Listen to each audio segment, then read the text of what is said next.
forward. We don't know. But do I necessarily mind having the flexibility, just talking about the rotation, to go get Garrett Cole after this year, who's always like seemingly wanted to be a Yankee and he's going to be a free agent, or Verlander on a short year or on a short-term contract potentially? They have great flexibility, whereas had they signed Corbin, they wouldn't have been there. That would have been the move. It's like, that's our move. We got Corbin. And until Tanaka would have come off, I believe, after next season, for the next 2 years, that would have been your rotation locked in. Those are the decisions you make. That's why it's hard to be a GM. Like, I think being a GM would be a fucking awesome job, and I'd ride around in a limousine, drinking champagne, watching games on a little miniature television, and enjoying life. That's what I would do if I was a GM. But it's still hard, because you get tied into contracts and you have to ride it out. And on no fucking planet, okay, can you just say in a rational world that, like, it's okay, give Corbin the contract and then just sign Garrett Cole anyway, or just do that anyway. That's not how it works. It's never been how the team's operated. I don't know what era or time period you want to go back to, because all those moves to add talent to the team only took place because they had flexibility to begin with, because they hadn't done some other stupid shit that they could have done.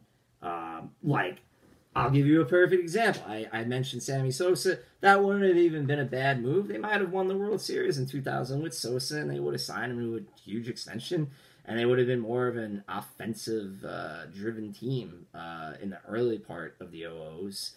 Because he was still great for a long time after that. Or maybe not a super long time, but he was still very, very excellent. That was my chair.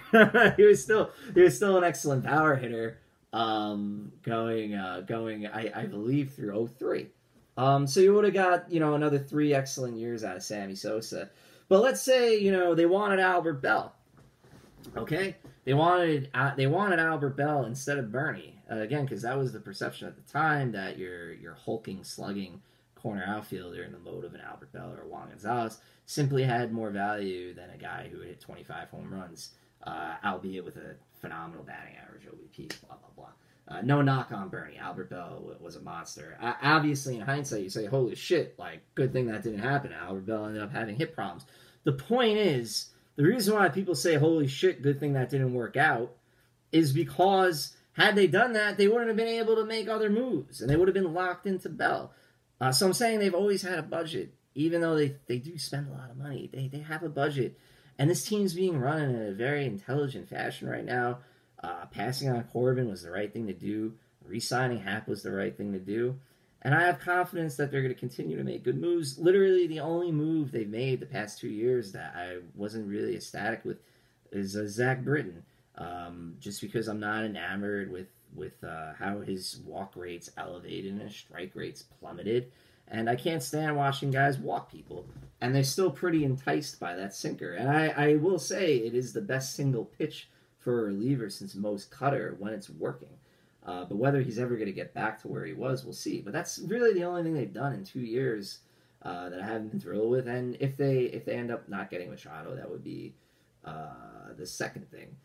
After not getting Moncada, which was years ago. So you're talking about a pretty long time where the moves have been really good. So I just feel like to pay Harper $30 million in addition to Machado, I mean, it's ridiculous to play out of position in left field when he had an awful year defensively in right field last year.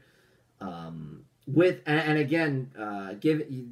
that and you're giving up on Clint Frazier, completely giving up on him. Whereas now, you're leaving that spot open for him to possibly challenge Gardner in spring training and maybe be the weak side of the platoon facing lefties and Gardner the strong side facing righties at the beginning of the year. That's baseball, my friends.